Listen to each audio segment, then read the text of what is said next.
A large crowd of people pack 2 floors of a rotunda. Some hold rainbow flags or flags bearing an equal sign. Figure 7.1 On May 13, 2013, thousands of people crowded into the Minnesota state capitol for the Minnesota Senate vote on a same-sex marriage bill. On that day, the bill became law. Crowd during the same-sex marriage vote in the Minnesota Senate by Fibonacci Blue/Flickr, CC by 20. Chapter Outline 7.1 Civil Rights and Constitutionalism 7.2 Political Culture and Majority-Minority Relations 7.3 Civil Rights Abuses 7.4 Civil Rights Movements 7.5 How do governments bring about civil rights change? This chapter examines the meaning of civil rights as a legal concept, how civil rights are defined in constitutions around the world, and which civil rights governments and institutions recognize and protect.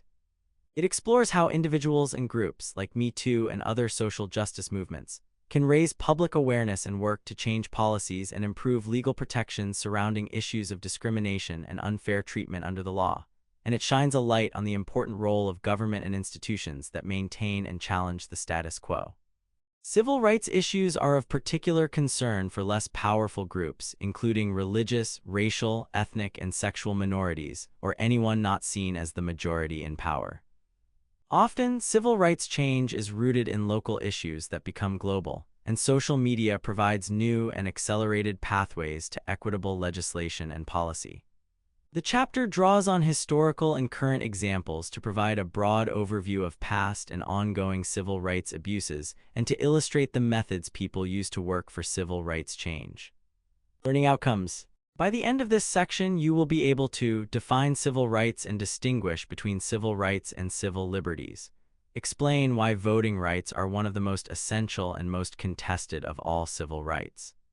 Discuss the ways in which constitutional and legal structures determine which civil rights states recognize and protect. Analyze why civil rights definitions and protections vary in different countries and change over time. Explain the relationships between positive and negative rights and between positive rights and civil rights. Civil rights are government guarantees of equal protection under the law, regardless of membership in a group based on a shared characteristic such as race, national origin, ethnicity, sex, gender, age, or ability. The government is tasked with acting to protect members of groups who have been discriminated against because of their group membership alone. An issue becomes a civil rights concern when action is required because a group's rights are being violated or denied. If the government fails to act to protect that group, or if its actions are inadequate, people outside the government may act to urge the government to take greater formal action to remedy the situation.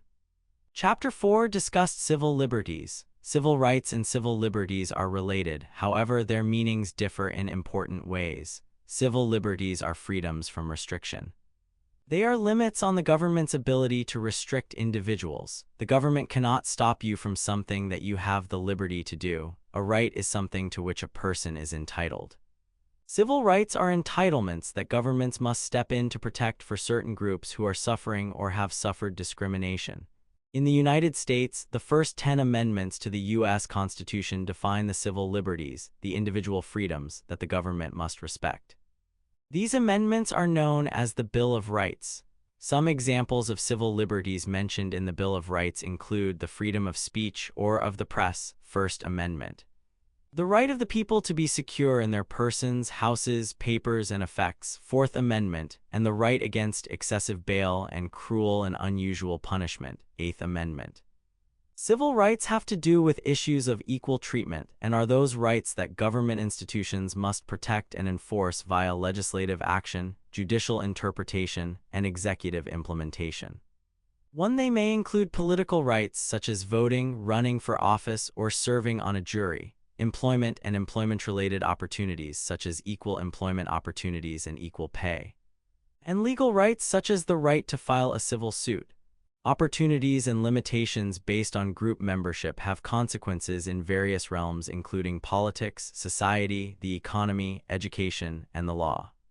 Groups are often differentiated based on various categories of group identification including race, ethnicity, religion, gender, sexual orientation, ability, age, economic status, etc. Voting as a civil right. As discussed in more detail later in the chapter, voting is a civil rights issue in the United States. Throughout its history, the United States has restricted voting access to certain groups, culminating in several historic movements and protests to expand and protect voting rights. The vote is one of the most powerful ways the people can use their voice to affect change and be heard. When a government denies a group the right to vote, it effectively takes away their political voice. The less power the members of a group have to make their voices heard, the more help they will need, if not from the government, then from the political action of other groups. As Boston College Professor K. Lehman Schlossman, Harvard University Professor Sidney Verba, and University of California Professor Henry E. Brady put it, public officials cannot consider voices they do not hear. 2. Though the U.S. Constitution has been amended several times to expand suffrage, the right to vote, by removing barriers based on race, 15th Amendment, gender, 19th Amendment, and age, 26th Amendment, some stakeholders in the United States still seek to prevent certain groups from exercising the right to vote. Their efforts are referred to as voter suppression. Civil rights issues vary around the world, and the history of voting rights in New Zealand, a Pacific country very different from the United States, for example, contrasts with the history of voting rights in the United States. Traditionally, the New Zealand government has extended more rights to its indigenous people than it has to people who emigrated later. Indigenous Maori men received the right to vote in New Zealand before the government extended that right to all men over the age of 21 in the country who were British subjects. At the time, New Zealand was a British colony, and New Zealand was the first country in the world to grant women the right to vote. 3. The United States did not grant women the right to vote until almost 30 years later. Despite the ratification of several amendments to the U.S. Constitution that were intended to guarantee suffrage to more people, Native Americans, for example, continue to be denied the right to vote even today in certain places in the United States because of lack of documentation and identification. 4. In 1971, the United States lowered the voting age from 21 to 18, 26th Amendment. Some countries, such as Austria and Brazil, have lowered the voting age even further. Following a 2000-2005 trial run, Austrians as young as 16 are now eligible to vote in all local, regional, and national elections. 5. What these examples tell us is that, like many other civil rights issues, suffrage is not a rigid institution, but one that can change due to internal and external forces. A country's suffrage laws are an extension and oftentimes an expression of that country's sovereignty. The uniqueness of voting laws and who qualifies to vote contribute to the fabric that makes up a political culture, a concept that will be considered later in the chapter. A large group of people, including many black people as well as a few white people, march down a street. They walk 4 to 5 people across, and some carry large American flags. Figure 7. 2 participants in the 1965 Civil Rights March walk from Selma to Montgomery, Alabama, to protest voter suppression and racial segregation. Credit. Participants, some carrying American flags, marching in the Civil Rights March from Selma to Montgomery, Alabama in 1965, by Peter Pettis / Library of Congress. Constitutionalism and Civil Rights. The U.S. Constitution first guaranteed a right to vote for some citizens with the ratification of the 14th Amendment, which declares that any state denying eligible citizens the right to vote will lose representation in Congress. In Chapter 4, Civil Liberties, you read about constitutionalism, which is the doctrine that governs the legitimacy of government action. 6. In other words, constitutionalism reminds us that governments must respect the rule of law and the limits placed on government power. One way to understand constitutionalism is to think of it as the role a country's written constitution plays in maintaining the rule of law and a country's political culture. India's constitution 7 references freedom from caste-based discrimination and the freedom to preserve and speak languages, specific rights that may not be applicable in other countries because India has its own specific political culture. Mauritania's constitution also references language. It declares Arabic the official language but recognizes 3 other national languages. The Mauritanian constitution also emphasizes universal suffrage and specifically states that the law favors the equal access of women and of men to the electoral mandate and elective functions. 8. The 1776 U.S. Declaration of Independence states that all people have unalienable rights that they possess at birth that no government can take away. The unalienable rights to which people are entitled include the Declaration's most famous phrase, life, liberty, and the pursuit of happiness. The Declaration of Independence has served as a model for contemporary independence efforts, and international organizations have incorporated the rights enshrined in the Declaration of Independence into their own formal work to promote these rights, as typified by the United Nations Universal Declaration of Human Rights, UDHR. 9. Since 1948, the preamble of the Universal Declaration of Human Rights, also discussed in Chapter 15 and 30 of its articles, have inspired billions of people globally. Some of the human rights the Universal Declaration recognizes include protections against slavery, Article 4, and forced marriage, Article 16, freedom of movement within one's own country, Article 13, the right to participate in government, Article 21, freedom to join a union, Article 23, and the right to hold a nationality, Article 15. Video. Universal Declaration of Human Rights. The Universal Declaration of Human Rights provides a common standard for human rights definitions and protections around the world. As discussed in Chapter 4, constitutions can include positive rights and/or negative rights. According to the Markula Center for Applied Ethics, negative rights such as the right to privacy, the right not to be killed, or the right to do what one wants with one's property are rights that protect some form of human freedom or liberty. Positive rights are positive in the sense that they claim for each person the positive assistance of others in fulfilling basic constituents of human well-being like health and education. 10. Negative rights often correspond with civil liberties, what the government cannot restrict, and positive rights correspond with civil rights, what the government must protect. The Constitution of the Republic of North Macedonia, for example, prohibits child and forced labor, the death penalty, torture, censorship, and double jeopardy and discrimination based on sex, race, color of skin, national and social origin, political and religious beliefs, property, and social status. 11. Because they are expressed as prohibitions, these are considered negative rights. The Comparative Constitutions Project compiles, compares, and analyzes constitutions from around the world. The project's sample ranges from the constitutions of Brunei and Thailand, which include only 2 individual and political rights, to those of Portugal, Serbia, and Ecuador, which include 87, 88, and 89 rights, respectively. 12. Similarly, the Cato Institute conducts an annual survey of political rights known as the Human Freedom Index. It describes human freedom as a social concept that recognizes the dignity of individuals and is defined here as the absence of coercive constraint. Drawing on data from 162 countries and using a 0 to 10 scale, in 2020 the Cato Institute identified New Zealand as having the most rights and protections of freedoms in the world and Syria as having the least. 13. These rankings reflect global variations in how people conceptualize civil rights, despite the UDHR and other statements about human dignity. Constitutions play a crucial role in defining which civil rights a country recognizes and claims to protect, but what about enforcement? What if a country's constitution contains certain protections but the majority does not implement them? The section that follows discusses the relationship between majority and minority groups and the implications for civil rights.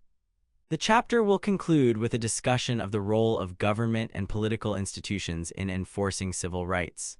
Learning outcomes. By the end of this section, you will be able to analyze how a country's political culture affects which civil rights it recognizes and defends, describe the relationship between minority and majority groups, discuss the role the majority plays in determining how civil rights function in a society. Persons with physical and mental disabilities are an example of a group that has experienced widespread discrimination, in part due to a lack of adequate government protections.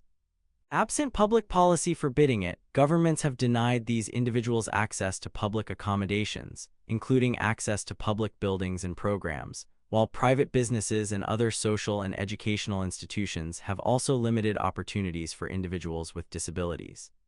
Challenging these discriminatory policies is now a key focus among civil rights movements around the world.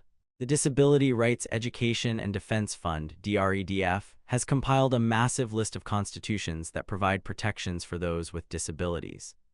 14. This list includes the constitutions of dozens of developed and developing countries ranging from Zimbabwe and the Gambia to Cambodia and Turkey. The DREDF contains the text of Zimbabwe's constitution, which specifically references physical disability as one of the protected characteristics of its citizens.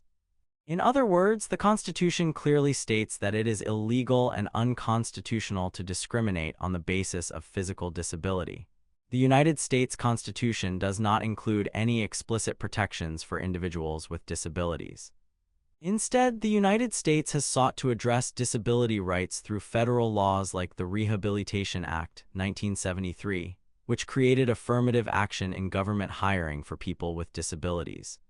15, and the Americans with Disabilities Act, 1990. A landmark legislative act that made it illegal to discriminate on the basis of ability and offered sweeping changes that made it easier for people with disabilities to access services, transportation, buildings, and employment. 16. The United Kingdom, China, Australia, South Korea, New Zealand, Brazil, and Qatar have handled disability rights in a similar fashion. They have used congressional or parliamentary legislation to create national standards and provisions to protect the rights of those with disabilities. Bus station with a wheelchair-accessible ramp on the boarding platform. Figure 7.3. This bus platform in Brazil has special accommodations for those with differing abilities. Credit: Sistema RIT de Curitiba, Brazil by Mario Roberto Duran Ortiz Marirdo / Wikimedia Commons, CC by 3.0. People with disabilities are one example of a political minority. A minority can be a group of people or a single person, and its definition changes based on how it is used in different countries. 17. The United Nations Office of the High Commissioner for Human Rights defines ethnic, religious, and linguistic minorities as any group of persons which constitutes less than half of the population in the entire territory of a state whose members share common characteristics of culture, religion, or language, or a combination of any of these. 18. According to Arizona State University professor Michael Hechter and Indiana University professor and director of the Center for Research on Race and Ethnicity in Society, CRRES, Dina Okamoto, most countries contain several culturally distinct groups whose language, religion, tradition, and historical experiences are not shared, and often are at odds with one another. 19. Civil rights function in society based on how the majority interacts with the minority, who gets to decide whose rights are protected and how those protections are enforced. These determinations shape which freedoms and opportunities are reserved for the majority and which are also granted to and protected for the minority. The reality is that those in the political majority use their power to secure the best outcomes for themselves. Those enjoying majority group membership often use their influence on elections to define the parameters of the majority group, who will lead, and how will they use the power they have been given. Majority and minority political cultures.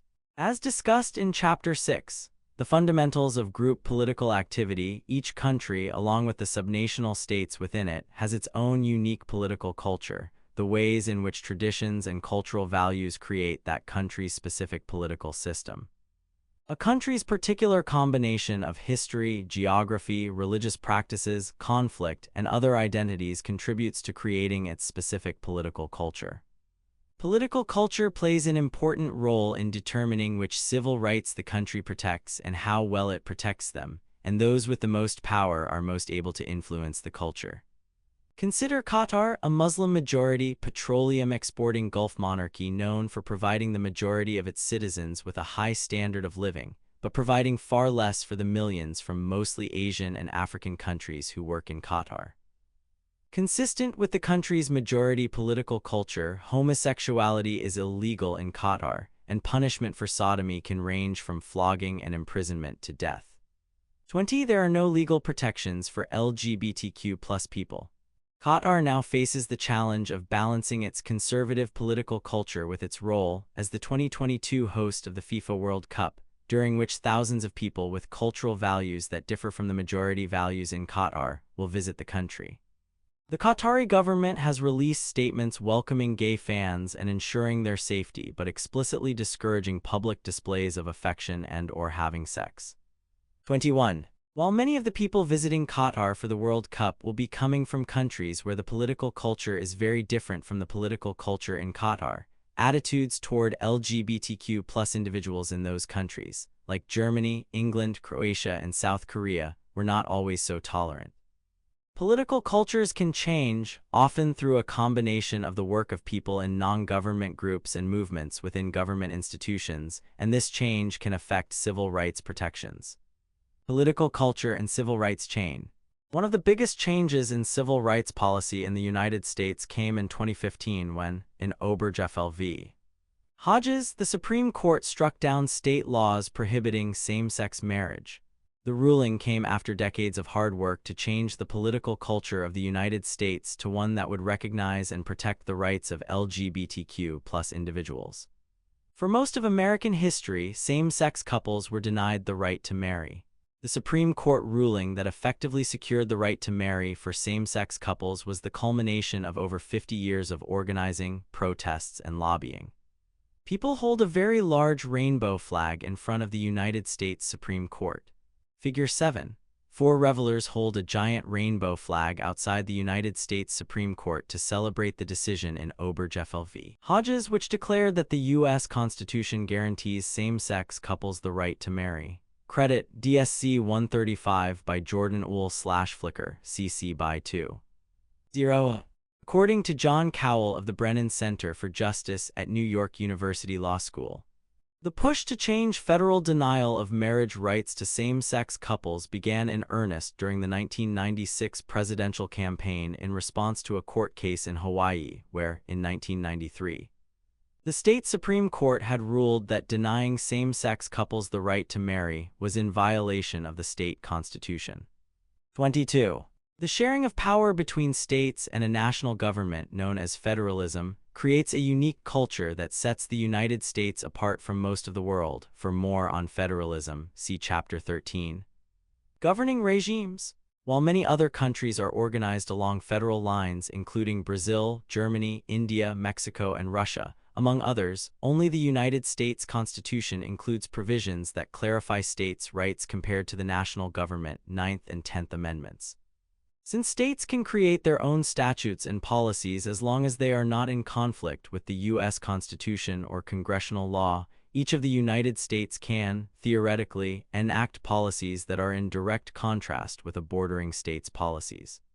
That each state and region of the country has a different political culture and different people in power became all too clear in the 2000s and 2010s, when most states passed their own laws on same-sex marriage, resulting in a hodgepodge of laws and policies where, for example, same-sex marriage was banned in Texas but legal in neighboring Oklahoma. 23. Though the issue of sex-based discrimination and marriage rose to public prominence in Hawaii, LGBTQ+ and civil rights-related interest groups and lobbying were rippling across the country, resulting in citizen referenda, ballot propositions, legislation, and court decisions. Much of the momentum was driven by a combination of public and private advocacy work to change the national conversation on LGBTQ+ inclusion. Attitudes on the topic dovetailed generally with how people viewed homosexuality. 24. In a 2004 national poll of Americans, less than 40% of respondents approved of same-sex marriage, but by 2019 that percentage had grown to more than 60%. 25. The AIDS epidemic moved from the margins to mainstream American life during the 1980s and 1990s, and media coverage of the epidemic was partially responsible for the shift in attitudes toward homosexuality. Representation in popular culture also played a role, with popular films and television shows like Philadelphia, Queer Eye, The L Word, and Will and Grace featuring gay and lesbian characters and personalities. According to California State University professor Jeremiah Garretson, one major reason for the shift in acceptance of gay culture is that more Americans than ever know someone who identifies as lesbian or gay. That increase in interpersonal contact is the major part of the reason attitude change has been so rapid, Garretson said. 26. In November 2003, Massachusetts became the first U.S. state to legalize same-sex marriage after the state Supreme Court found that prohibiting same-sex couples from being able to marry violated the state constitution. 27. In its landmark 2015 decision, the United States Supreme Court declared that the right to marry is a fundamental right inherent in the liberty of the person. Couples of the same sex may not be deprived of that right and that liberty. Same-sex couples may exercise the fundamental right to marry. 28. The violation of a group's civil rights demands action to ensure equal treatment. In the case of same-sex marriage in the United States, it was only after years of people engaging in activism and bringing lawsuits that public opinion and government policies changed. Wherever political minorities lack adequate representation in elected office, they must live with the decisions of the majority, which may not take into account minority concerns. Majority theory, or majoritarianism, describes the roles and responsibilities of the majority and who has the power to shape the rules of government and society. 29. Those who have the power to shape society can use that power to help recognize and protect minority rights. However, those who have power tend to use the tools at their disposal to keep it, and keeping it may mean suppressing minorities. For example, when the majority elects legislators who represent them, those legislators tend to enact policies that secure the majority's status and often deny opportunities to minority group members. These policies can make it difficult for those in the minority to participate in the political process itself, for example, by voting or running for public office. In this way, the majority ensures its ongoing power. Learning outcomes. By the end of this section, you will be able to analyze the ways in which majority groups have judged the perceived threats posed by minority groups. Describe the range of methods majority groups in the United States and around the world have used to oppress minority groups. Discuss the relationship between the relative power of majorities and minorities and the government's level of responsiveness to their desires. Identify current and historical examples of systemic and temporary civil rights abuses in the United States and around the world. Those in the majority are able to influence the creation of public policy that affects both those in the majority and those in the minority. While majoritarian politics might seem democratic, the word democracy comes from the Greek demos and kratos, which translates to the people rule. World politics and history have shown how easily majoritarian politics can create hardship, discrimination, and a loss of civil rights for groups that lack the political, numerical, cultural, or religious influence of majority groups. LGBTQ+ discrimination. People who identify as LGBTQ+ experience discrimination and degradation from majorities who see them as not fitting into traditional conceptions of heterosexual gender roles. As discussed above, political culture can change, but despite historic achievements, many countries continue to deny LGBTQ+ couples the same rights afforded to heterosexual, straight couples. For example, same-sex couples are not permitted to adopt children, or no law allows for this in most countries. 30. The United States Supreme Court did not affirm the right of same-sex couples to adopt until 2017. 31. Most European countries have legalized same-sex adoption, but it is considered legal in few other countries around the world. In 2002, South Africa became the first country in Africa to allow same-sex couples to adopt. 32. But LGBTQ+ activists in the country still feel unsafe due to widespread discrimination. 33. A map shows countries around the world that have officially legalized same-sex or second-parent adoption. Joint adoption by same-sex couples and second-parent adoption are legal in North America, South Africa, Australia, much of Northern and Western Europe, and large portions of South America. Second-parent adoption is legal in a few small countries in Central Europe. Figure 7.5. As of December 2019, only 32 countries, about 16% of all the countries in the world, allowed same-sex couples to adopt. Credit, ILGA, Attribution, Copyright Rice University, OpenStax under CC BY 40 license. Voter suppression. One of the ways those in power can seek to remain in power is by controlling whose voices can be heard and counted in elections. The failure of federal and state governments to enforce voting rights protections in the United States provides another troubling example of majoritarianism. Despite the ratification of the 13th Amendment in 1865 and the 19th Amendment in 1920, many American states continued to limit suffrage on the basis of sex and race. Policymakers justified denying voting and other political rights to Black Americans and women on the grounds that their participation would diminish the overall quality of the electorate, because women 34 and Black Americans 35 were not deemed qualified to engage in the political process. Though constitutional amendments protected the right to vote for Black Americans, 36 American states and their white majority, often all white, legislatures found ways to limit black political participation, including literacy tests, poll taxes, and white-only primaries. These efforts are referred to as Jim Crow laws. The Jim Crow era, a period during which laws perpetuating institutional racism and the denial of black Americans' constitutional rights were enforced across the southeastern United States, lasted from 1877 to about 1965. Voter suppression continues to be a major problem in the United States. The Voting Rights Alliance documents 61 forms of voter suppression that range from limits on early voting, stricter requirements for voter identification, including not allowing Native American tribal IDs, and fewer opportunities for same-day registration, to polling site discrimination, gerrymandering, and employers not giving time off from work for voting. 37 Voter suppression in the United States today is not just one event, but a slow accrual of opposition to the Voting Rights Act (VRA) of 1965 and its many subsequent renewals in Congress.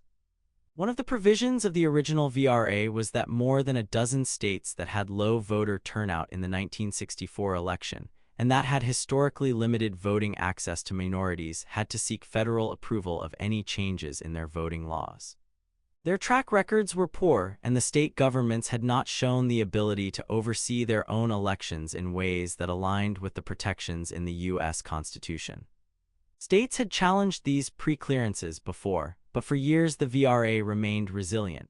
38 The VRA was reauthorized with overwhelming support from congresspersons across the political spectrum as recently as 2006, when even the staunchest conservatives in the Senate joined their colleagues in a unanimous vote.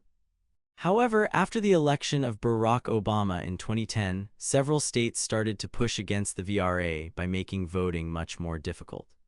Ari Berman writes in The Nation, after the 2010 election, GOP officials approved laws in more than a dozen states to restrict the right to vote by requiring proof of citizenship to register to vote. Shutting down voter registration drives, curtailing early voting, disenfranchising ex-felons, and mandating government-issued photo IDs to cast a ballot, all of which disproportionately target communities of color. 39. A person stands at a lectern speaking at the foot of the steps of the United States Capitol. A group of physically distanced people stands on the steps behind the speaker. Figure 7. 6 supporters of the For the People Act to expand voters' rights rally on the steps of the U.S. Capitol building in March 2021. Credit: For the People Act Rally in Washington, 2021-0305 by Terry Sewell / Wikimedia Commons, public domain. Then the Supreme Court ruled in Shelby County v. Holder 2013 that the historic provisions of the Voting Rights Act no longer applied 50 years after the Civil Rights Movement, and that Congress had overreached in 2006 when it reauthorized the VRA for 25 years. Many conservatives saw the decision as a win for states' rights, while others saw it as a major step back on civil rights. Almost immediately, Republican-majority legislatures across the country passed laws to limit voters' rights and access to the polls. Many of those who support stricter voting laws hold that they are necessary to prevent voter fraud. After the 2020 election, former President Donald Trump repeatedly insisted that the election had been rigged and that he was the actual winner. 40 Despite no confirmed evidence of voter fraud, his supporters participated in small armed protests around the country, culminating in the January 6 insurrection in Washington, D.C. Many participants accused the federal and state governments of being complicit in a massive election cover-up. The Brennan Center investigated all reports of voter fraud in the United States and found comprehensively that fraud is very rare, voter impersonation is virtually non-existent, and many instances of alleged fraud are, in fact, mistakes by voters or administrators. The same is true for mail ballots, which are secure and essential to holding a safe election amid the coronavirus pandemic. 41 Still, between January 1 and December 7, 2021, at least 19 states had passed 34 laws restricting voting access, and close to 450 bills with provisions to restrict voting access had been introduced in all but one of the 50 states. 42. Ethnic and religious discrimination. Participation and full inclusion in a society may take different forms. Sri Lanka's constitution references the right of all its citizens to practice the religion of their choice, but the constitution does emphasize Buddhism as the majority religion. This creates a situation effectively enabling a religious majority to maintain its power through the constitution. According to Chapter 2 of its constitution, the Republic of Sri Lanka shall give to Buddhism the foremost place, and accordingly it shall be the duty of the state to protect and foster the Buddha Sasana. 43. Every Sri Lankan president and prime minister has been Buddhist, despite the presence of strong and vocal Muslim and Hindu minorities. 44. It is important to note here that religion and religious freedom, particularly in the American context, are civil liberties because they are protected by the Free Establishment Clause of the First Amendment. However, when a government policy favors one religious community over another or limits the collective religious freedom of an entire group, it becomes a civil rights issue too. The Kingdom of Bhutan conducts a 300-question happiness survey every 5 years. 45, and since 1972, the kingdom has emphasized gross national happiness as a priority for the country's people. 46. But Bhutan is not a happy place for minorities like the Lhotshampa, or people of the South. The government, representing the interests of the majority, has forced this community of Nepali-speaking, majority Hindu people to speak the national language Dzongkha and to wear the national dress. Laws passed in 1977 and 1985 denied the Lhotshampa citizenship. 47. The large-scale civic and social exclusion of the Lhotshampa led to a refugee crisis in the 1990s as the Lhotshampa were expelled from Bhutan, becoming stateless refugees. 48. A group of people in colorful dress sit together on the floor. Some play small instruments and some clap. Figure 7. 7 members of the Lhotshampa refugee community in Charlotte, North Carolina, gather to share their common culture. Credit Singing at Home 24 by Kevin Beatty/Flickr, CC by 20. Civil rights abuses toward Native Americans. The centuries-long denial of civil rights to the original indigenous people in the United States is a prime example of how a government can act in the interests of protecting a majority, while simultaneously failing to protect and violating the civil rights of a particular group. Even the term Native American is a blanket category that contains hundreds of tribes, many with their own distinct languages. Between 1776 and 1887, the United States federal government seized over 1.5 billion acres of indigenous land, which covered over 3/4 of what is now called the continental United States. 49. The federal government has directly participated in civil rights abuses against Native Americans, frequently failing to honor the 374 treaties with various tribes and nations signed and ratified in the 18th and 19th centuries. 50 treaties are legally binding, and the government's failure to honor the treaties constitutes a breach of the rule of law. 51. This failure has resulted in lost income, dignity, and traditional ways of life for indigenous peoples. Video. The Invasion of America. This video provides a time-lapse map of the U.S. seizure of over 1.5 billion acres of land from indigenous Americans. In 2020, the U.S. Supreme Court ruled that much of eastern Oklahoma is tribal land of the Creek people and not under jurisdiction of the state government. 52. Many activists continue to fight for the return of sacred and tribal lands, including the Great Sioux Reservation, whose Black Hills are the site of Mount Rushmore, and the Southern Paiute, whose territory once included the northern rim of the Grand Canyon. 53. Compounding the history of stolen land and broken treaties, generations of indigenous American and Canadian culture and language were lost when the governments of the United States and Canada forcibly removed indigenous children from their homes and sent them to boarding schools for religious and cultural indoctrination. From 1860 to 1978, the U.S. federal government, working with Christian-based organizations and churches, placed thousands of children into approximately 357 schools around the country, where the children were often victims of physical and sexual abuse. 54. According to one report, 83% of all indigenous school-age children in 1926 were in boarding schools. 55. A national movement among Native groups is working to record, teach, and preserve indigenous languages after nearly 65 of their traditional languages have already been classified as extinct. 56. For decades, Native American activists have also expressed horror and outrage over the disappearance, kidnapping, and trafficking of indigenous women, one of many civil rights issues affecting Native Americans exponentially more than other groups.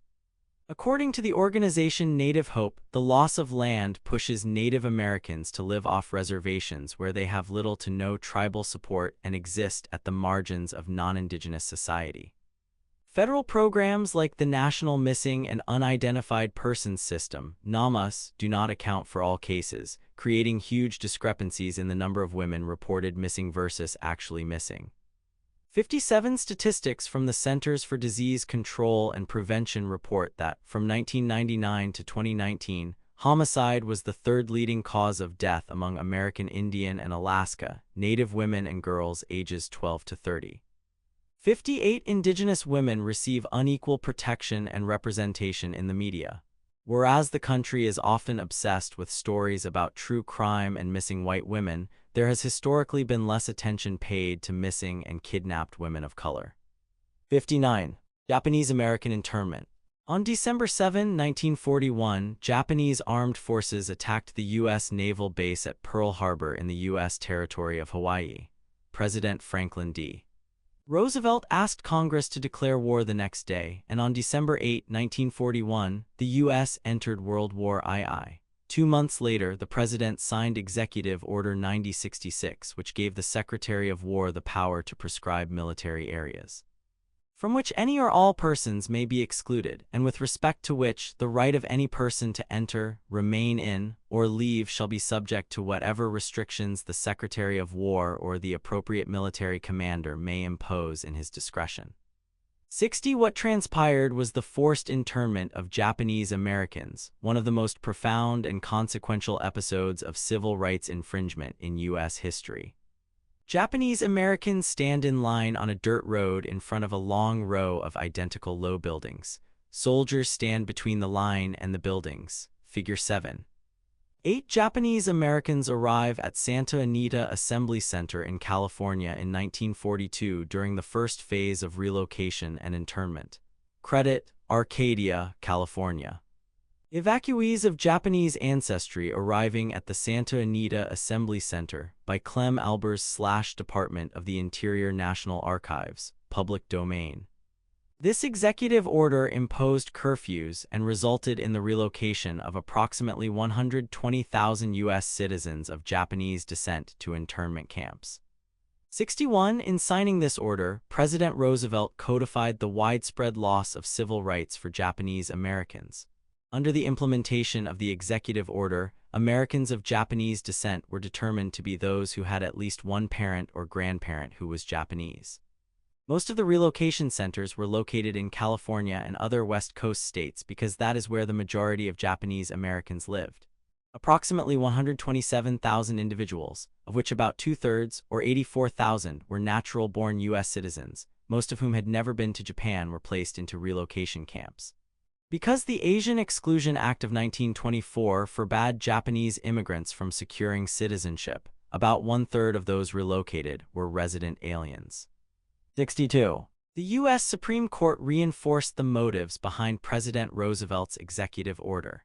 Individuals living in the United States, whether or not they were citizens and whether they were born in Japan or in the United States, were presumed to be loyal to Japan during World War II. Their loyalties to the United States were questioned because of their ancestry. The court heard 2 cases focusing on the constitutionality of Executive Order 9066. In the earlier case, Hirabayashi v. United States 1943, 63, the court ruled in a unanimous decision that a curfew requiring U.S. citizens of Japanese descent to be in their homes between 8 p.m. and 6 a.m., which affected their ability to work, among other concerns, did not violate the Fifth Amendment's Due Process Clause. In the later case, Korematsu v. United States 1944, the Supreme Court ruled in a 6-3 decision that Fred Korematsu's arrest for violating an exclusion order did not violate his due process rights. As the court noted in its majority opinion, all legal restrictions which curtail the civil rights of a single racial group are immediately suspect. That is not to say that all such restrictions are unconstitutional. It is to say that courts must subject them to the most rigid scrutiny. Pressing public necessity may sometimes justify the existence of such restrictions. Racial antagonism never can. 64. The U.S. Supreme Court's interpretation of the Fifth Amendment Due Process Clause in the Hirabayashi and Korematsu cases contributed to institutionalized discrimination against U.S. citizens based on membership in an ethnic group. In accepting the executive branch's implementation of Executive Order 9066, the court determined that civil rights could be denied to U.S. citizens based on the executive branch's definition of membership in a specified ethnic group. 80 years later, we continue to reflect on the indignities of internment, on how the President of the United States ordered this violation of the rights of thousands of Americans, based on the perceived threat that some in power believed those Americans represented merely by virtue of their race, and on how the Supreme Court affirmed his actions. The injustice of internment illustrates a failure of checks and balances and of the separation of powers, which normally form the bedrock of American political culture, in the face of an acute and irrational fear of fellow human beings. Video. George Takei's 2014 TED Talk, Why I Love a Country That Once Betrayed Me. Actor George Takei talks about his childhood experience as a Japanese American during Japanese internment in World War II. Slavery. When the subject of slavery comes up in the United States, it is almost always in the context of what happened in the 19th century or in relation to President Lincoln. What many people do not realize is how pervasive slavery continues to be around the world. The International Labor Organization estimated that in 2016, 43 million people globally were bound in modern slavery, including 15.4 million in forced marriages, 65. According to Kevin Bales, professor of contemporary slavery at the University of Nottingham, the major components of slavery include violence or its threat, loss of control over one's life, obligation to another, lack of free movement, and lack of payment. 66. Modern slavery takes many forms, including sex trafficking of adults and children, forced labor, domestic servitude, forced child labor, and the recruitment of child soldiers. 67. According to the Global Slavery Index, while forced labor and slavery are often part of the production and manufacture of goods, the responsibility to eradicate slavery falls on governments, businesses, and consumers. Their reporting indicates that only 7 countries have taken a stance on fighting slavery among labor practices: the United States, the United Kingdom, Italy, Germany, France, China, and Brazil.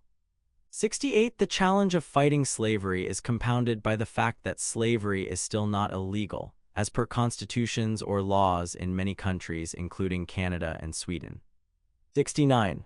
For their work in drawing global attention to the sexual enslavement of women and the use of rape as a weapon of war, human rights activists Nadia Murad 70 and Dr. Denis Mukwege 71 were jointly awarded the 2018 Nobel Peace Prize. Both Murad and Mukwege waged very public and decisive battles to raise awareness for the civil rights abuses felt especially by women, whose bodies are often violated during battle and war. The prize was a recognition of their work from outside the government to persuade governments to enact change and protect the civil rights and dignity of women. In her Nobel Prize speech, Murad, a member of the minority Iraqi Yazidi community, spoke of a global recognition of human rights. We celebrate these days the 70th anniversary of the Universal Declaration of Human Rights, which aims at preventing genocides and calls for the prosecution of their perpetrators. My community has been subjected to genocide for more than 4 years. The international community did nothing to deter it nor to stop it. It did not bring the perpetrators to justice. Other vulnerable communities have been subjected to ethnic cleansing, racism, and identity change in plain sight of the international community. 3 professionally dressed adults stand for a photograph. Figure 7. 9 Nobel Peace Prize winners Nadia Murad left and Dr. Denis Mukwege right are joined by Austrian Foreign Minister Karin Näsel Center. Credit: Außenministerin Karin Näsel trifft Friedensnobelpreisträgerin Denis Mukwege und Nadia Murad bei Bundesministeriums für Europäische und Internationale Angelegenheiten/Flickr, CC by 2. 0. In subjugating women, children, or specific racial or ethnic groups, slavery maintains the power of some groups at the expense of others. Thus, slavery is not just a denial of civil liberties. Its abuse and denial of equal treatment represent extreme civil rights violations. The same powerful groups that practice slavery often control the political institutions that should be preventing it, enabling the abuse and subjugation of entire segments of society.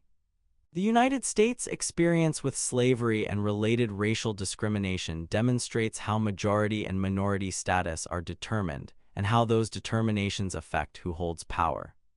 At the time of the writing of the Declaration of Independence, enslaved people from Africa comprised a large share of the population of what would soon become the United States.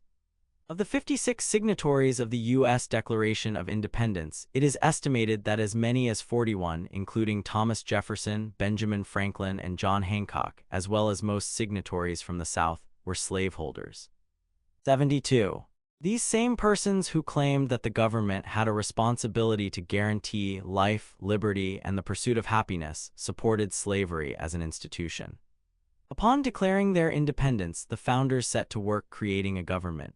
The government they created concentrated power at the state level. The Articles of Confederation, the first constitution, allowed slavery to flourish in the southern states because each state held so much power to shape its own affairs.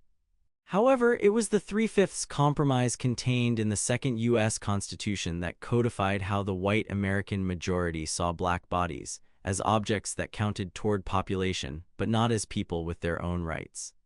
This preserved the power of the majority and oppressed those designated as a minority. According to Article I, Section 2, representatives and direct taxes shall be apportioned among the several states which may be included within this union, according to their respective numbers, which shall be determined by adding to the whole number of free persons, including those bound to service for a term of years, and excluding Indians not taxed, 3/5 of all other persons. This constitutional provision differentiated between free persons and all other persons, enslaved people. Each enslaved person counted as 3/5 of a person for representation purposes, although their enslaved status meant they did not have civil rights, including the right to select those representatives. Though the language of the 3/5 compromise remains in the Constitution 73, the ratification of the 13th Amendment in 1865 nullified slavery and the idea of representation of enslaved people. 74.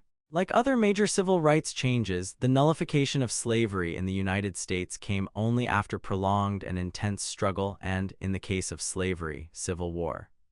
Changes in a country's constitution in the form of constitutional amendments correspond with changes in political culture, and changes in political culture can be slow to evolve. Though the 13th Amendment removed its constitutional force, the legacy of the 3/5 compromise goes on. The system it instituted affects the way Americans perceive and receive representation in Congress depending on where they live. 75, and the U.S. Census still counts persons and not citizens. 76. Learning outcomes. By the end of this section, you will be able to discuss the methods marginalized groups use to fight for civil rights protections, compare current and historical examples of civil rights movements in the United States and around the world, analyze the ways in which marginalized groups have sought to gain and mobilize allies among more powerful segments of society. Compared to other types of governments, democracies are fundamentally distinct in how they allow citizens to take an active role. Forms of political participation include boycotts, communicating with legislators, displaying signs, donating to candidates and campaigns, voting, running for office, volunteering in civic organizations, and participating in rallies and protests. For more on political participation, see Chapter 5, Political Participation and Public Opinion, and Chapter 8, Interest Groups, Political Parties, and Elections. Historically, citizens and non-citizens in some situations have used various forms of participation to raise awareness of problems in the hopes of influencing elected officials to seek public policy solutions to these problems in the form of statutes and laws. Civil rights groups and social movements have emerged in response to conditions or events in which minority group members were targeted and subjected to discrimination and violence because of their minority group membership. Some of the most significant civil rights victories globally started from humble beginnings but turned into movements that galvanized millions. What can I do? How personal responsibility shapes civil rights. Video. A protester confronts a line of Chinese armored tanks in Tiananmen Square, June 5, 1989. In this video clip, a lone protester confronts a line of advancing tanks in Tiananmen Square in Beijing, China, on June 5, 1989.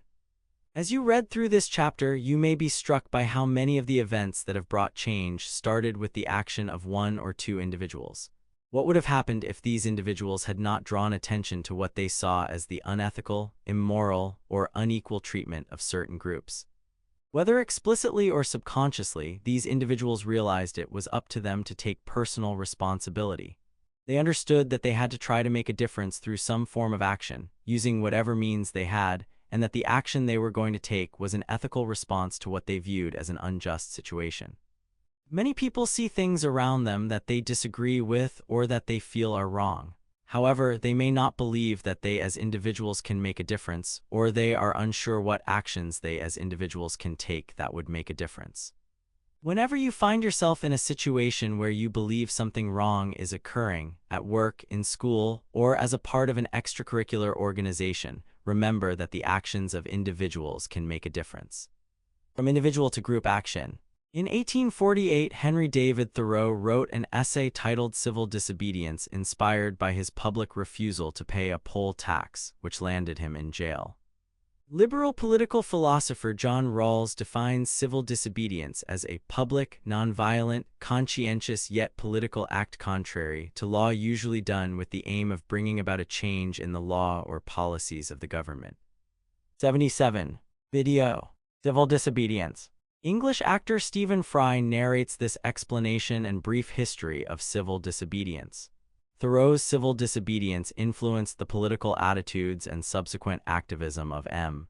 K. Mahatma Gandhi, 78, Dr. Martin Luther King Jr., 79, and other writers and reactionaries like Emma Goldman, Upton Sinclair, Leo Tolstoy, and Marcel Proust. 80. A large group of people march down a paved road surrounded by dirt, trees, and brush. Most are dressed in white. The people who lead the marchers hold a banner that says "Burn Borders, Not Coal." Figure 7. 10. In May 2016, more than 3,500 European climate activists shut down the OpenStax coal mine Welzow-Süd in Germany and cut Europe's 10th largest emitter of CO2, the Schwarz pump power plant, off from all coal supplies. In this act of civil disobedience, protesters entered the mine and blocked coal transport. Credit: N. Gelland, Day 1. More than 3,500 people joined the action of civil disobedience by Tim Wagner /Break Free /Flickr, CC by 2. 0. In 1892, Homer Plessy engaged in an act of civil disobedience when he challenged the discriminatory Louisiana Railway Accommodations Act, 1890, which required all Louisiana passenger trains to provide equal but separate accommodations for the white and colored races. 81. The act required railway staff to deny accommodation to those refusing to abide by the law. Plessy, who was 1/8 black and passed as a white man, sat in the train car reserved for white passengers and announced to the conductor that he was black. Though Plessy acted alone, he was part of an organization that called itself Comité des Citoyens, Committee of Citizens, and he agreed to protest the law on their behalf. 82. After his actions resulted in his arrest, he had standing to challenge the law, and his case went before the U.S. Supreme Court. The court's opinion in Plessy v. Ferguson, 1896, reinforced the doctrine of separate but equal, which gave constitutional protection to race-based discrimination and supported the attitudes of the majority of Americans and elected officials at the time. This made it legal and constitutional for states to determine who was white and who was non-white, and to decide whether and when white people and non-white people would be separated in public accommodations. It freed private businesses and institutions to practice race-based segregation without government interference, according to the Legal Information Institute. The decision was the first major inquiry into the meaning of the Equal Protection Clause of the 14th Amendment, which prohibits the states from denying equal protection of the laws to any person within their jurisdiction. Justice Brown stated that even though the 14th Amendment intended to establish absolute equality for the races, separate treatment did not imply the inferiority of African Americans. 83. In the years following the Plessy decision, activist efforts grew to work for civil rights for African Americans. In 1909, black leaders including W.E.B. Du Bois and Ida B. Wells joined white advocates to form the National Association for the Advancement of Colored People, NAACP.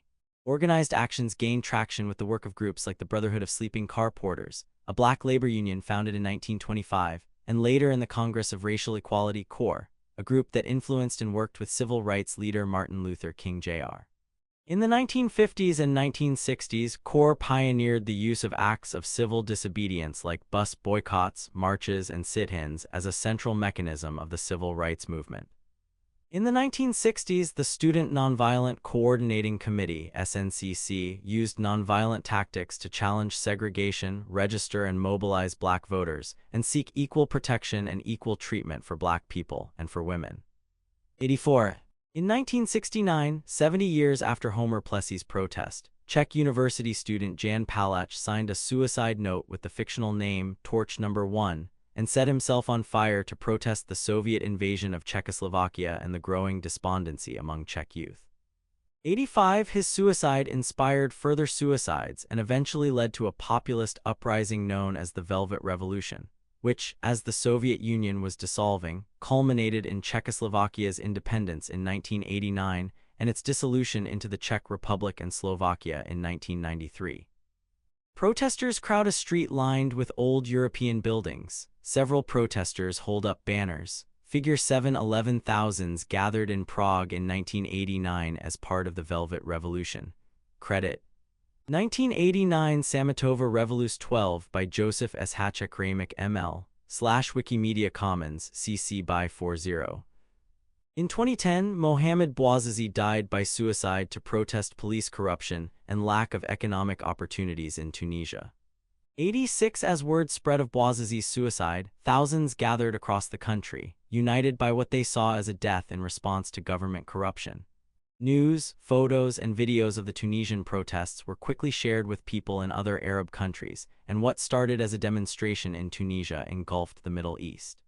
Within months, 4 government leaders would resign in Egypt, Libya, Yemen, and Tunisia, ushering in what many saw as the beginning of more populist and democratic ways of life. 87. This movement became known as the Arab Spring, movements to achieve African American equality. Most people associate the civil rights movement in the United States with Dr. Martin Luther King Jr. and the 1963 March on Washington, but the movement first began with a 1953 bus boycott aimed at desegregating public transportation in Baton Rouge, Louisiana. 88. This protest occurred 2 years before the lynching of 14-year-old Emmett Till for allegedly offending a white woman in a grocery store and the arrest of Rosa Parks that instigated the more famous Montgomery bus boycott, both of which occurred in 1955. Rev. Martin Luther King Jr. waving to a large crowd from a platform podium and being photographed by the press at the 1963 March on Washington. Figure 7. 12. Dr. Martin Luther King addressed a crowd of over 200,000 people gathered at the U.S. Capitol during the August 28, 1963, March on Washington for Jobs and Freedom. Credit Martin Luther King Jr., National Historic Site by National Park Service / Flickr, CC by 20. The civil rights movement was also characterized by a push and pull between the American presidency, Congress, and the U.S. Supreme Court. Each had a major role to play, and because of checks and balances, they all influenced the work of the other. Their work culminated in the passage of 2 of the most significant laws in United States history, the Civil Rights Act 1964 and the Voting Rights Act 1965. Both came about during an era of great public involvement and protest over the lack of civil rights afforded to African Americans. Despite newspaper, radio, and television coverage of events including protest marches that were met with violent police response, there was still considerable resistance among members of Congress, representatives, and senators to passing these comprehensive bills. Video. President Lyndon Johnson remarks on the 1964 Civil Rights Act. Upon signing the 1964 Civil Rights Act, President Lyndon Johnson addressed the nation on national television. Black Lives Matter BLM, a decentralized, grassroots movement focused on fighting police brutality and racially motivated violence, represents, for many, a new civil rights movement.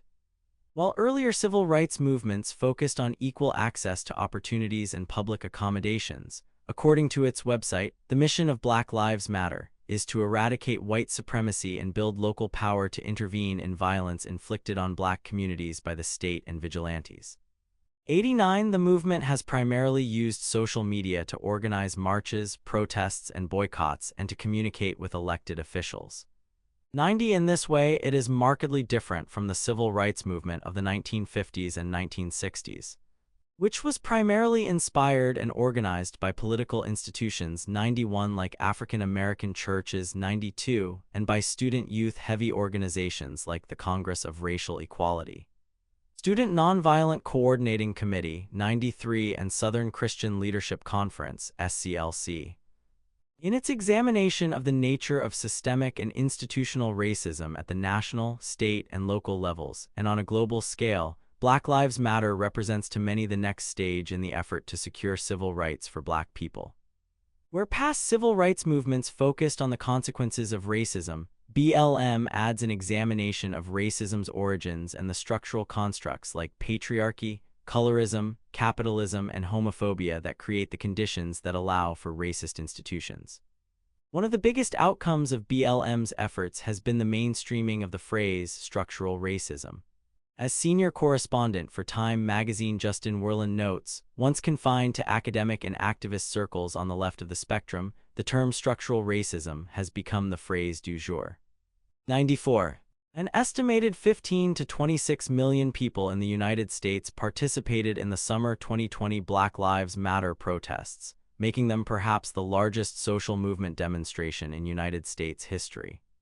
95. It is difficult to compare the 2020 protests with other social movements and marches in the United States because most events take place on one day. The 2020 summer rallies, protests, and marches drew more participants than the combined attendance at the 1982 anti-nuclear march in New York City, the 2017 Women's March, and the February 2003 nationwide protest against the war in Iraq. 96. A large group of protesters marched down a street. The marchers at the front of the group carry a large banner with the images of two young Black men and the words Black Lives Matter. Figure 7. 13 protesters marched through Minneapolis on November 15, 2015, to protest the death of Jammer Clark, a Black man who was shot by police while handcuffed in police custody. Credit: Black Lives Matter Protest March by Fibonacci Blue/Flickr, CC by 20. Me Too. One of the most remarkable social movements of the 21st century has been Me Too, a global effort that encourages people to speak out about their experiences of sexual harassment and assault and to publicly name their attackers. American activist Tarana Burke originally coined the phrase in 2006 in response to working with children of color who were victims of molestation and childhood sexual abuse. 97. As she heard story after story of the horrors Black girls experienced, Burke was reminded of her own experience of rape at the age of 7 and the shame she subsequently felt. She came up with the expression Me Too as a form of solidarity with the victims, particularly girls of color. 98. 10 years later, in 2017, the movement exploded, primarily through the Twitter hashtag #MeToo, building an online community of millions of people, mostly women, who push not only for recognition of the generational trauma of sexual harassment, but also for immediate civil rights change. 99. A woman walks among protesters on a city street carrying a signboard that reads, "Can you hear me now? Me too." Figure 7. 14. A woman carries a Me Too sign during a protest. Credit: Can You Hear Me Now? Me Too by Alec Perkins/Flickr, CC by 20. Me Too movements have sprung up around the world, uniting people across the globe and across generations. The movement has sparked public outrage over the past untouchability of celebrities and public figures accused of sexual harassment like Bill Cosby, Harvey Weinstein, Matt Lauer, Larry Nassar, Louis C.K. Ghislaine Maxwell, Jeffrey Epstein, Prince Andrew, James Franco, Woody Allen, Bill Clinton, Al Franken, Kevin Spacey, and others whose cult of personality shielded them for years from criminal investigation or accountability. Gen Z has played a pivotal role in Me Too gaining momentum. As columnist David Bloom put it, youths are approaching power in new ways, wielding it collectively through social media and new vectors of influence. A self-organizing flash mob responding to a perceived problem or issue. 100. According to Vox, because of the Me Too movement, there are now better formal procedures for victims of sexual assault to seek affordable legal representation, more workplace protections, and even new state laws to remove sexual harassment from non-disclosure agreements. 101. In addition to working for this practical legal progress, Me Too activists strive to change fundamental perceptions of women. However, like other civil rights movements before it, Me Too has not had the same level of success everywhere, and there is still much work to be done. According to immigrant author and journalist Rituparna Chatterjee, Me Too stories are now a reminder of the feminist moment that our institutions sidestep to avoid accountability. In India, women still have limited access to justice, unless their stories are used as trauma porn for the nation. 102. Fundamentally, despite millions of men and women taking part in protests across the country, conceptions of women have not substantively changed in India in response to Me Too. The country has missed the moment, and even in countries that have made some progress, there is still work to do. Learning outcomes. By the end of this section, you will be able to integrate an understanding of racism and discrimination into your knowledge of government institutions. Illustrate how legislative, executive, and judicial power can be used to bring about civil rights policy change. Differentiate between formal and informal executive power and control. Discuss ways in which governments have attempted to make amends for past civil rights abuses. The emergence of social movements demanding political change and the extension of civil rights may help minority groups secure those rights, but it is the work and responsibility of political institutions to fully address past discrimination. Institutional racism and intersectionality.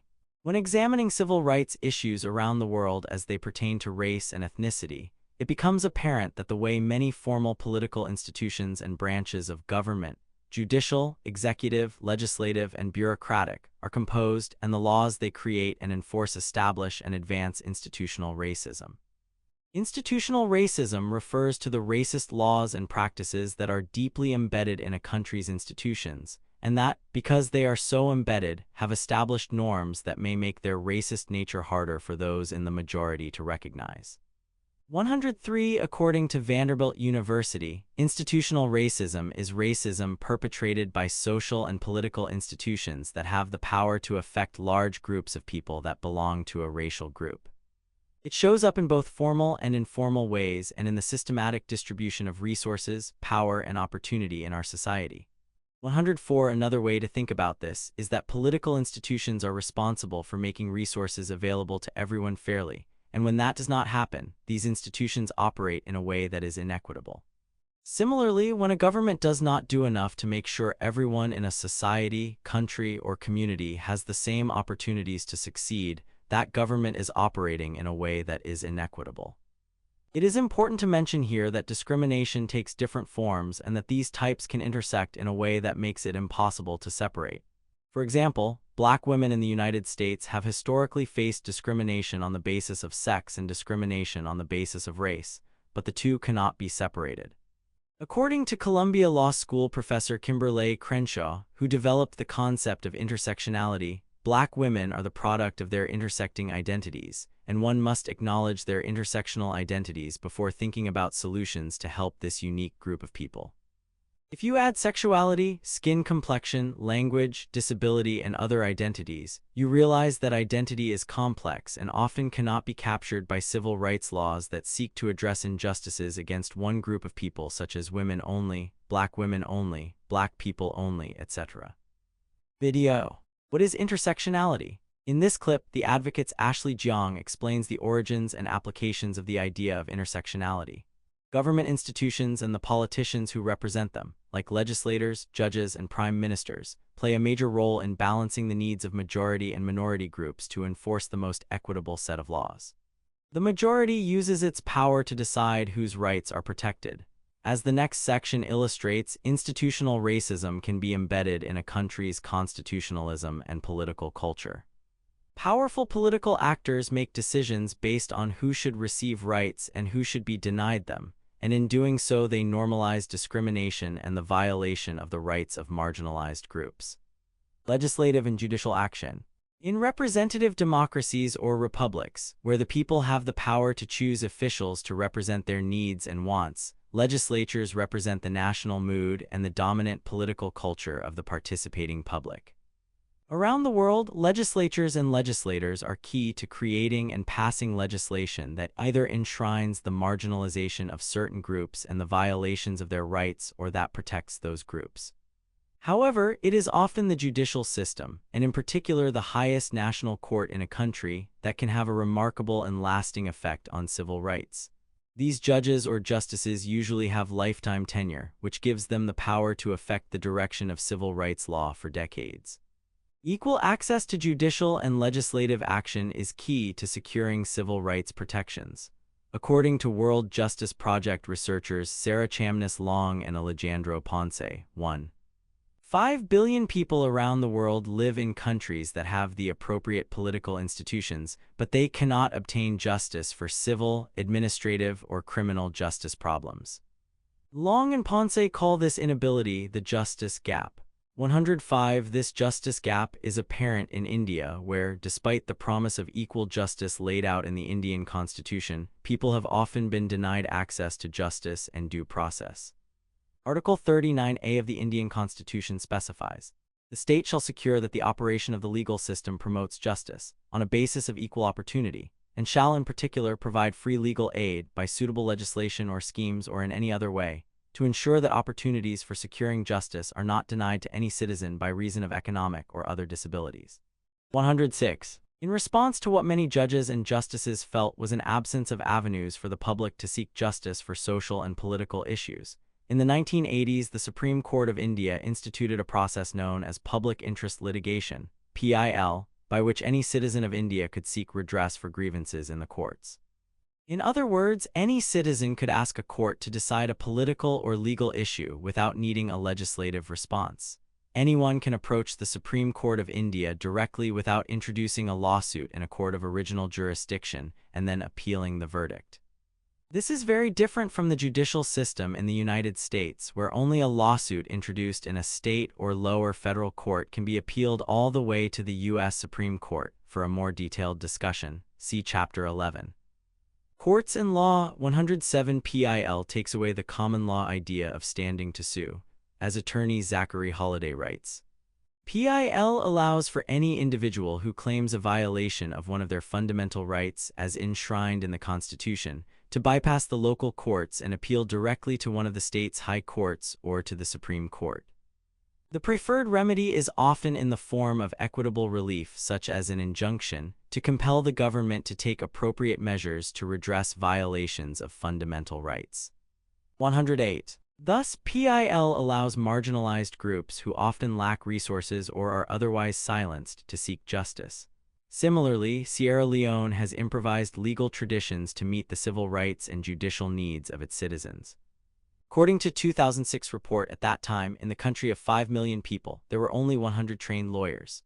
109. As a point of comparison, there were 1,327,910 lawyers in the United States in 2021, based on 2020 census numbers. That's about one lawyer for every 250 people.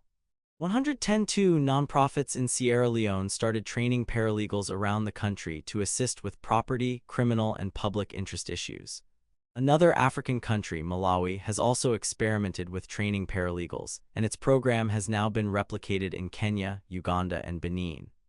The Malawi model proved hugely successful in improving the civil rights of prisoners who did not have the means to secure good representation and in helping the accused know their rights. 111. While the people in a democracy often look to their major political institutions for guidance in troubled times, those institutions can make mistakes, and the U.S. Supreme Court's judgment in Dred Scott v. Sanford 1857 was one of those mistakes. Described by some as one of the worst court decisions ever, 112 Scott affirmed that enslaved people were ineligible for citizenship and associated rights. It is important to note here that the framers never defined citizenship and only hinted at naturalization. 113. Pen and ink illustrated headshot of Dred Scott. Figure 7. 15. This portrait of Dred Scott was published in Century magazine in 1887. Credit, Dred Scott, Harriet, wife of Dred Scott, by Century Company, Library of Congress. Dred Scott was born into slavery. His enslavers moved him from Virginia to Alabama to Missouri and then to the Free State of Illinois and the Free Territory of Wisconsin, where he lived from 1833 to 1843. Upon returning to Missouri, Scott sued for his freedom, arguing that he had lived free for 10 years in areas where slavery was forbidden. The U.S. Supreme Court sidestepped Dred Scott's question by determining that he was ineligible to present a legal challenge before the U.S. Supreme Court because he was not a citizen and thus could not sue Sanford for his freedom.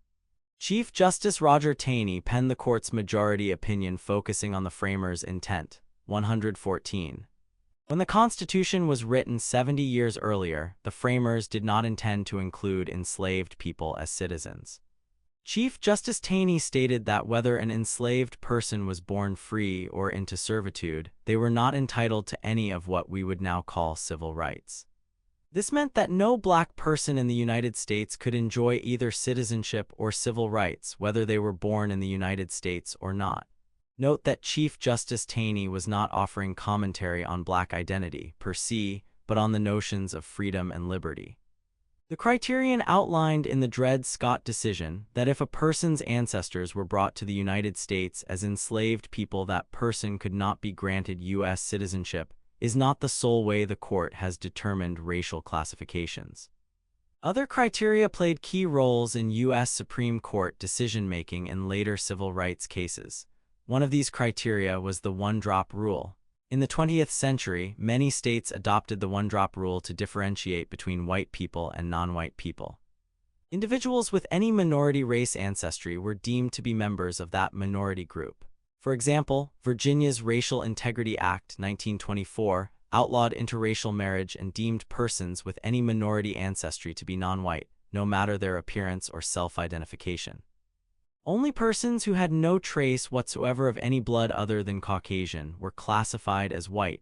This is now referred to as the concept of racial purity. Several states followed these and related practices, determining minority status based on ancestry. Those persons who were classified as minority group members did not enjoy the full rights of citizenship and social privileges that were afforded to white Americans. Interracial couples would not achieve the national victory of the right to marry until the Supreme Court's decision in Loving v. Virginia, 1967, which overturned the Virginia Racial Integrity Act that had forbidden interracial marriages. Today, 1 out of every 10 married couples in the United States is interracial interethnic. 115 every year in the United States, June 12 is celebrated as Loving Day, to honor not only Richard and Mildred Loving, the couple who sued the state of Virginia, but also every interracial and interethnic couple. 116. Video. Report on Loving Case 1967. This television report includes interviews with Richard and Mildred Loving and the lawyers who brought their case before the Supreme Court on the day the court decided the case in their favor. One reason the U.S. Supreme Court could reject Dred Scott's petition was that the court could decide that Scott did not have standing due to his citizenship status. The 14th Amendment, ratified in 1868 and one of the 3 Civil War or Reconstruction Amendments, along with the 13th and 15th Amendments, addressed this issue by defining citizenship. All persons born or naturalized in the United States and subject to the jurisdiction thereof are citizens of the United States and of the state wherein they reside. Recall that Article I, Section 2 distinguishes between classes of persons, free persons, and all other persons. Because the 14th Amendment defines citizenship for all persons meeting one of 2 conditions, birth or naturalization, regardless of the race or enslaved status of their ancestors, federal and state governments could no longer determine who was a citizen, though they could determine who was black or white. The 14th Amendment nullified Dred Scott, equal protection and Japanese American redress. Among other protections, the 14th Amendment includes the Equal Protection Clause: no state shall make or enforce any law which shall deny to any person within its jurisdiction the equal protection of the laws. 117. The 14th Amendment focuses solely on state governments, and the Equal Protection Clause is intended to ensure that state governments do not deny equal protection to individuals because they are part of a group. The government passed the Equal Protection Clause to prevent the kind of race-based discrimination that shaped the U.S. Constitution as it was being framed, to affirm that the U.S. Constitution bans slavery, to ensure newly emancipated persons the protections of citizenship, and to limit Southern state powers. In the 1970s, the children and grandchildren of Japanese Americans who had been interned during World War II began to push for a formal apology from the federal government and reparations, or financial compensation for the economic losses suffered by those who had been interned in these concentration camps. This was an uphill battle because the wounds and shame of the era still traumatized many of the internees and survivors. The first major victory came in response to the lobbying efforts of the Seattle branch of the Japanese American Citizens League, JACL, when, on February 19, 1976, President Gerald Ford signed a proclamation calling the internment policy a national mistake and officially terminating the executive order that had established it. 118. Through a combination of public hearings, congressional lobbying, and national movement on the part of the JACL, Japanese American politicians, some of whom served with distinction in World War II, and sympathetic Republican and Democratic leaders, the United States government finally issued a formal apology and reparations of $20, $0 per living internee in 1988. 119. President George H.W. Bush issued the first checks in 1990, and in total, 82,219 internees received reparations. 120. A group of decorated Japanese World War II veterans stand in rows wearing name tags on lanyards in a large carpeted event space. Figure 7. 16 Nisei World War II veterans attend a tribute to the 100th Infantry Battalion, 442nd Regimental Combat Team and Military Intelligence Service in Washington, D.C., November 1, 2011. Credit Nisei World War II veterans from the 442nd Regimental Combat Team by Staff SGT, Teddy Wade / Wikimedia Commons.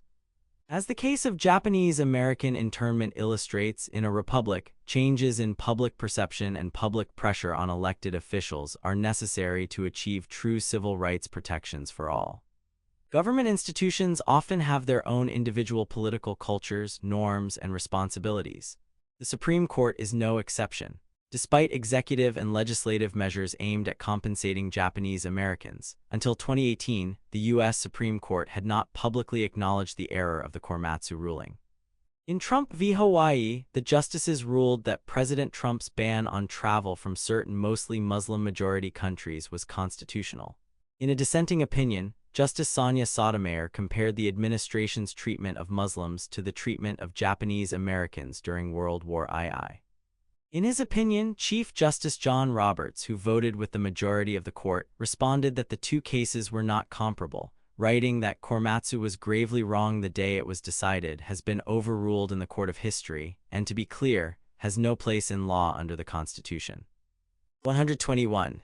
Executive action. A country's executive, who might be a president, prime minister, or chancellor, is the head of the branch of government most often tasked with policy enforcement and implementation.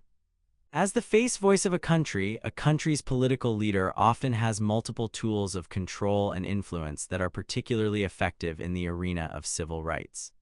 When the executive acts outside their official capacity as the head of government or head of state, but their actions are still seen as important and symbolic, they exercise informal executive power.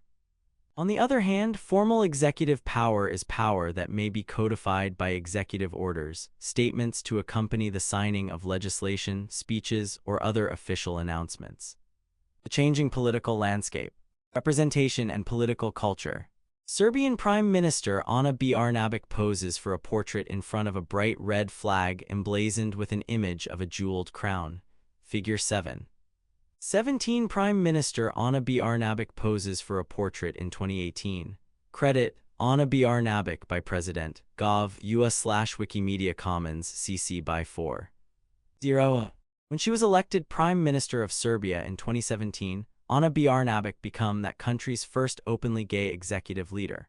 While many hailed the electoral victory for its symbolism, others claim that Brnabić has had little formal influence on changing Serbia's lack of civil rights protections for the LGBTQ+ community. 122 Equaldex, a crowdsourced online map of LGBTQ+ rights, gave Serbia a score of 47 out of 100. The country was recognized for offering a high level of legal rights, but public approval was low.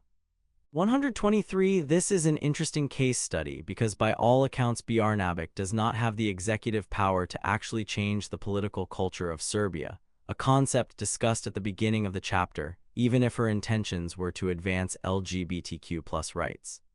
In 2012, then Vice President Joe Biden casually remarked on NBC's Meet the Press that he supported the right for same-sex couples to get married. 124, which eventually became law with Obergefell v.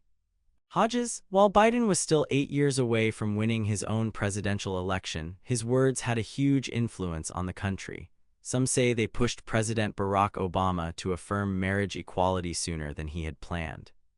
Biden's remarks on Meet the Press exerted informal executive influence, but Biden was acting in his formal capacity as president when, in 2021, he nominated Pete Buttigieg, a former naval officer and mayor of South Bend, Indiana, to be Secretary of Transportation, making Buttigieg the first openly gay cabinet member in U.S. history. 125. In recent years, cries for justice over Canada's poor treatment of its Indigenous people, classified as First Nations, Inuit, and Métis. 126, have rocked what is often heralded as a multicultural and accepting country. Forming around 6% of the total population. 127, the diverse First Nations community has historically been underrepresented in the Canadian federal government. The 2015 Truth and Reconciliation Commission's findings and 94 calls to action. 128 led to a significant increase in First Nations candidates running for office. However, the May 2020 discovery of 751 Indigenous children's graves at a former residential school in Saskatchewan has reignited calls for more national recognition of cultural genocide. 129. In response, Canadian Prime Minister Justin Trudeau used his executive power to nominate Mary Simon, an Inuit activist, to be the country's first Indigenous Governor-General. 130. A group of white nuns and Indigenous children pose on and around steps in front of a building. Figure 7. 18. A group of nuns pose with Aboriginal students circa 1890 in Port Harrison, Quebec.